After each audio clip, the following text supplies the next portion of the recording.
going on, everybody, and welcome back to the channel, and welcome back to some more Planet Zoo. And as you can see, this is going to be the start of our next zoo in the ZooLittles series, which is Ancient Asia. This zoo is mainly built for the fact that we need to show off the newest animals in the DLC, so the Southeast Asia animals. So all 8 animals from the Southeast Asia animal pack will be included in the zoo, plus 1, which y'all will find out at a later date. The beginning of this is going to start just a little bit different because this time there won't be a time lapse because this took way too long to build. So what I did was I put together the entrance area and the staff facilities, got that all finished and ready to go, so we can go right into the habitats and all the other detailing and stuff like that. But so the way we're going to do this is, instead of showing you a speed build, I'm going to do like a little walkthrough to get us started. And I feel like this is a better way of doing this from now on, especially with the first episodes of each project that I start. Gives me a good chance to show y'all what I've done, gives you a feel of what the zoo's going to be about, what the style of the zoo is going to be about, and yeah, so let's get right into it. So the first thing you're going to notice is this logo here. The logo was designed by the awesome Jurassic World Insider. He is also my collab partner, and our collab project working on is Jangwa Oasis. If you haven't checked that out, definitely go check that out. I'm probably going to go ahead and throw in a link to his channel down below in the description, so that way y'all can check out his channel and get up to date on all the fun stuff that's going on with that series. But back to this. So this is one of the billboards. But yeah, this is the main thing that I built here, which was inspired by a picture I found on the old Google. And yeah, I mean, I think it came out pretty well. This is about as ancient Asia that I could get when I went on Google and started searching for some pictures and stuff. I noticed that in ancient Asia, they didn't like a lot of color. So lots of browns and grays and stone and wood and stuff like that. It seems like what they like to use. But yeah, this is the tower. It was fun to build. My computer hated me for it, especially this part up here. We're talking about this alone, I think, is, you know, almost reaching that 4,000 piece limit when it comes to making blueprints. Which reminds me, this tower, just the tower itself, but it won't have any of the outer stuff on it, so it'll just be the tower. Will be on the workshop as a blueprint, but it'll be as a habitat blueprint because obviously we're way over that 4,000 piece limit. But it was very interesting to build this because as you can see when I click on something, it's just these 2 pieces. That's how you do the whole rotation symmetry thing, right? For all you people that play Planet Zoo a lot know what I'm talking about. But you got the rotation symmetry, so you can't group them back together. So each one of these towers I had to raise up once, and then I had to do the next one. But not only that, I pulled I split the roof pieces here out from the rest of the building so I could pull them out to meet them in the corner there, and all those had to be brought up too. And then we got to the point where we needed the roof, and here we are. So this is a custom roof, all built by these bamboo pieces. Tried to match the color of the rest of the roof as best I could, and we just curved it up to the top, put a border around it with wood, and then these are, I forget what they're called, but yeah, they're little Asian pieces that go on top of buildings. And I just created the way that way, and then I put one of these, I think they're called spires, on top. So yeah. And at the end I'll show you that at night. But we start here in the zoo. The main part of the zoo will be here. And this is where the guests spawn at. Again, just another building that I found on Google, and tried to recreate the best that I could. We got a custom fence here as well. This was fun. This is all 1 piece by 1 piece by 1 piece right here. So I didn't just take this and curve it around. I actually went and rebuilt a whole new piece to go around the curved part. Excuse the noise in the background. The cats are going ape shit right now. So, but yeah, then we got the stone path here. And this is just, again, you've seen it a million times in other people's videos and projects, but just a custom stone path with each individual temple stone piece. And then I put the gravel underneath it to make it kind of give it that something underneath it. And all the gravel parts will have that, including the parts over here where the shops are. And then again, just another picture I found on Google of like a little shrine looking thing. Of course the statue in the middle is different, but this is, to me, this screams ancient Asia right here, this little statue. So I wouldn't say that this build particularly has any kind of location in mind. It's literally just going online and typing in ancient architecture to see what we can find. But yeah, before we go inside the tower, this tower on the outside has the information stands. Hot dog squad, pip shot juice. Excuse me while I take a drink.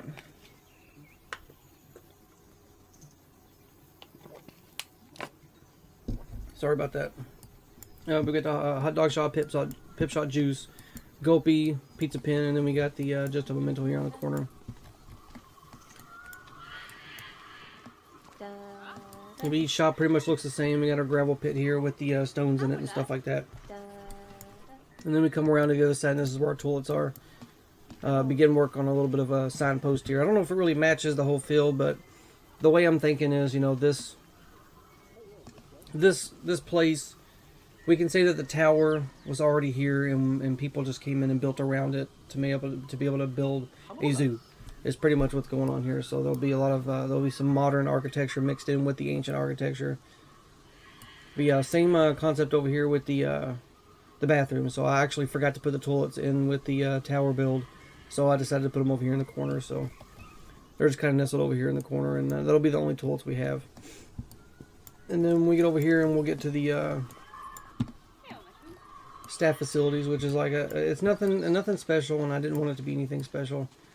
Yeah, we got our conservation center, which is pretty much just the front for the staff facilities. This is all a facade up here. I might decorate this with some stuff later on, but I didn't want to waste too much time and get this video out for everybody.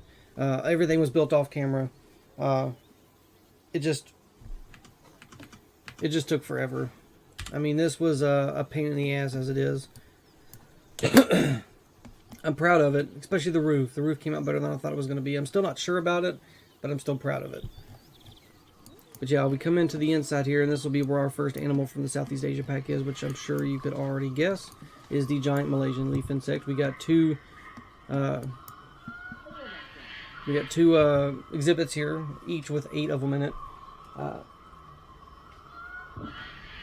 It's interesting because I had this idea of making it seem like they were connected in some way, so I was thinking about putting a glass tube that runs up above the on the ceiling here, and within that tube is like a stick or something, so it kind of gives it the illusion that the leaf insects could climb through into the other side. But I just don't feel like it fits, and also I'm not sure how I would go about building that glass tube. We don't really have glass small enough to make a very small tube, because that's what I'm talking about. I'm talking about as small as possible tube. So that's something we could probably do in the future, and I'll think about later. This right here is actually pretty interesting. I had this idea of making this into a bench. So there are benches hidden beneath this. So this area right here, the guests will actually use. They will actually sit on, which I thought was pretty cool. And then, of course, I didn't use the bell, which in my East Asian ZooLittles zoo, so I decided to use it here, which obviously it fits in this area a little bit better. We're talking about ancient Asia, and that's like a very old bell, so yeah. So that's the inside, and of course we got some just little statues. It's kind of ideas of what you're going to see when you come to the zoo. We use some of the pieces on the walls here. Again, they're not very ancient, but I just needed to decorate the inside and make it seem like it was part of this. The foliage might not be accurate either, but I feel like my creativity is hindered when I usually do what I do, is like whatever continent I'm basing this around or location, that's the foliage that I use. I went a little bit of a different direction this time. I just clicked Asia as the continent, and whatever foliage pops up is what I use. But I don't think it's a big deal, and I'm pretty sure people won't mind very much. But yeah, we come on the other side and it's the same. So here we have an area where it's implied that can be walked on, can be used. Staff mainly, but the rest is not. So we got our little planters here. I tried to move them around a little bit to make them look not so repetitive, but it didn't turn out very well. I'll probably come back to that later. But again, the roof, very interesting. I'm not sure about it. Like, I'm proud of it because the way it came out better than I thought it was going to do. I figured I was going to have a lot of trouble with it, but that rotational symmetry trick worked like a dream. And it doesn't always work like a dream. I know some of the YouTubers might seem like make it out to be that it does work every time, but it does not work every time. So I did have some issues when I went to the first one here. So what I did was I pretty much took one whole piece, moved it over to the side over here, and because this is 3 wide, I had to make this 2 wide. So I had to like finagle it and kind of customize it to make it fit for the 2 wide the way I wanted it to. And because the grid height was at 0, when I moved it around, it didn't put it at the exact height as the other one. So every single one of these was a little bit off. So as you can see, these lights, one's higher than the other. That's where that came from. So I was able to fix it, but I didn't realize that had happened until after I moved all the lights down and up and readjusted them and everything. So I got to go back through and fix all that. I'll do that at a later date. I didn't feel like it was as important. But yeah, here's a better look at the staff facilities. Like I said, it's mainly just a facade, something to look nice. We got all of our shops at the bottom. So yeah, I think it came out pretty nice. I think it's a good start. And it leaves us plenty of room in the rest of the zoo. As you can see here, I will be doing this with pretty much every project that I do from now on. Is I keep blueprints that I make throughout the zoo. No matter how small, no matter how simple they are, I make blueprints. And at the end of each video, you will see that with you would have seen that with the Sanctuary's Cat Country when that's over. Is that on the workshop you'll find like a prop set, and in that prop set will be all the different things that I made that I feel are pretty cool or might be useful for other people's zoos in like one little set. And as you can see, I've already laid the path out, and these columns here represent habitats. So I'm not going to tell you which ones are which. It might be easy for people to figure it out, seeing as you know, I try to put the I try to space them out as best I can, and not only that, but I will tell you there will be a mixed species habitat, and it'll be here, but I'm not going to tell you what species are going to go in it. I thought a long time about which ones were going to go in that mixed species habitat, and I came up with 3. So I'll tell you that much. There's 3 animals that go in there.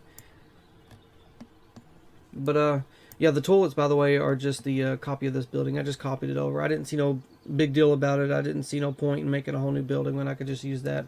And it kind of makes sense that, say, if this building and this building and the tower were already here, you know, along with all this other stuff, and they just kind of built the modern zoo around it. I wouldn't say modern, but just the people came in and built the zoo around it. This is what you'd get. You'd probably get a lot of buildings that were pretty much replicated. I see that a lot in ancient cities and stuff, where there's a lot of buildings that are replicated or repeated over and over and over again. And if you think about it, that makes a lot of sense. One little detail that I did like that I kept is since we got these slats in the fences, I like the fact that some of the foliage is popping through. Now they're not popping through right between the slats, but still, it kind of gives it that illusion that the forest, or not the forest, but the foliage is you know, overgrown, and that's why I like it. I do have like a little bit of a rock wall back here as well. Probably gonna place some more detail in through here, maybe put some grass and stuff. As you can see, I did this thing with the bed where I put some rocks and stuff. Same with over here. And this is all just randomly placed. This is not copy and pasted. I went through with one type of foliage, like I took the rocks and I went around in a circle. Got the next plant, went around in the circle. That way, I did the best I could to make sure it wasn't repeated, or it looked repeated for that matter. But yeah, also, if you noticed, I used a lot of this new grass piece looking foliage that we got with the aquatic pack. It kind of also gives it that overgrown feel. I feel like this is not somewhere where people will be walking a lot in, so I feel like that kind of gave it like a little bit of a natural feel. Nature's taken back over, so I do have some ideas and maybe some plans to add some more detail to the staff facilities building. Maybe add some beams here to shoot out and stuff to kind of give it that extra pop. I'll probably do that at a later date. Like I said, I didn't want to spend you know, several days just working on this alone without getting an episode out there. So yeah, for now on, I think most of the projects, especially at the beginning of these projects, I will be adding there may be a speed build, there may not be a speed build. This time there won't be, but next time there might be. So the idea is this way everyone gets an idea of what the zoo is going to be about, so it doesn't leave you guessing throughout the entire time about what kind of animals you may see and stuff like that. So everyone knows exactly what animals they will be seeing in this series. I hope everybody is excited about it. I'm excited about it. I ain't gonna lie, when I first Jurassic World Insider, the guy that made the logo for me, he's the one that kind of threw out the idea of like an ancient Asia, because when we found out there wasn't going to be any new building pieces, I was like, I'm not sure what to do. You know, that's the whole point of ZooLittles, is it's not about the animals, it's about the theme, and then the animals just come along with it. So, you know, what do I do? And he said, you know, you just do ancient Asia. So it's a different architecture, a different style of buildings from Asia, but you also get to showcase the animals, and that's pretty much what this zoo is about, is showcasing the animals.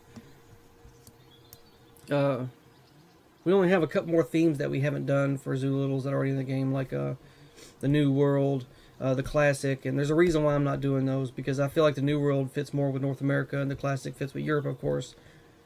I am convinced, I mean, I'm 100% sure that we'll eventually get DLC packs for Europe and North America, so those ZooLittles zoos for those themes are going to wait, because I know for sure that we're getting North America one. There's no doubt in my mind. I mean, cougar, American alligator, I mean, that's definitely happening. It's a given. I mean, you could take, like, I will bet on that in the future. So I'm really hoping that the next DLC pack, it'd be cool if we could still get 8 animals, but I don't want another pack back to back that has no building pieces in it, because not only am I here for the animals, but I'm here for the building. You know, I enjoy it a lot. You know, I've always been into architecture and all that kind of stuff. You know, I took architecture classes in school, so let's really hope that the whole animals only pack doesn't happen from, you know, here on out back to back. I'd rather do it like, you know, animal pack here, pack with building pieces in it here, and then the next pack be an animal pack again, and we can just alternate. But it'd be cool if we could mix those two together, right? So 8 animals in a building pack with building pieces, or if that's not possible, it's too much. It takes too much time to make that. I don't know how development works, but I'm sure it takes a while. Then maybe 6 animals with building pieces. If you see what I'm saying, because people want more than 4 or 5 animals, and I get that. So maybe 6, you know. But or maybe 7, or maybe we can stick with the 8. It just depends. We'll see. We'll see what they do. But yeah, so far this is ZooLittles Ancient Asia, and you'll be seeing this on a Friday. And then the following Friday will be our first habitat. We'll start working on the rest of the zoo, and this may change. The path layout may change over time, but for now, this is just me mapping things out. I feel like I do a better job if I go ahead and map everything out ahead of time. So yeah, I'm really excited about this project, and like I said, I wasn't at first. There's a little rope hanging there. I wasn't at first, but you know, I really enjoyed this build, and this kind of, when I do something like this and I become proud of it, it really helps motivate me to finish up the rest of the zoo. So, you know, real quick, I'll show you at night. I thought that was pretty cool. So we got some green, red, and yellow mixed in there. I thought it lit it up pretty nice. Again, this is something that obviously the original ancient structure would not have had, right? But, you know, like I said, people come in, build a zoo, they want to make things stand out, so this is what you get. Add all the lights and all that stuff, but everything's really well lit, and there's a method of how I did that to make everything well lit. So these pieces right here, excuse me, let me get another drink. These pieces right here are not very bright, so the light that they give off is not bright whatsoever. So what I did is, wherever there's a light source, I mean, you've seen other YouTubers do this, in particular Pausley. I've seen him do this before, but it's a very smart idea. But you take one of these lights here, and you just sink it down to where it's just under the ground, place it, and it gives that that feeling of more light, you know. Because, like I said, the light sources here are just not bright at all. So in most of the places where there's a light source, I sunk one of those spotlights down, and it's much more, you know, lit and better. But you know, my mouth is still dry today, allergies. But here we are, folks. This is ZooLittles Ancient Asia. I hope you enjoyed this little walkthrough. Let me know down in the comments section if you like this style video where we start out with you know, like a little bit of a running commentary on what's going to happen in the zoo, And I will mix speed builds into sometimes, so there won't always not be speed builds. I would like to show off how I make things sometimes, because I'm sure this probably would have been interesting to see how it was made. But to be honest with you, you know, this is not the first time something like this has been made. There are tons of other YouTubers out there that have done stuff like this, so you know, to go check them guys out, guys and gals out, and see how they build those things. And I promise you, I build it the same way. I'm no different than any other YouTube builder or Planet Zoo builder. None of them. You know, I'm the same as all of them. You know, I learn from them, to be honest with you. So, but I'm gonna go ahead and let you guys go. I hope you enjoyed it. I hope you're looking forward to it as much as I am. Make sure y'all give some love to Jurassic World Insider for creating this logo for me. Pretty much from here on out, every logo that you see, every logo that you've already seen is made by him. He's my logo creator. I mean, that's just it. So, he's pretty much been hired. But thank you guys for watching. If you like what you see, leave a like, comment, and consider hitting the subscribe button if you would like to see more of my work. And I will see you guys in the next one. Take care, and I'll see you later.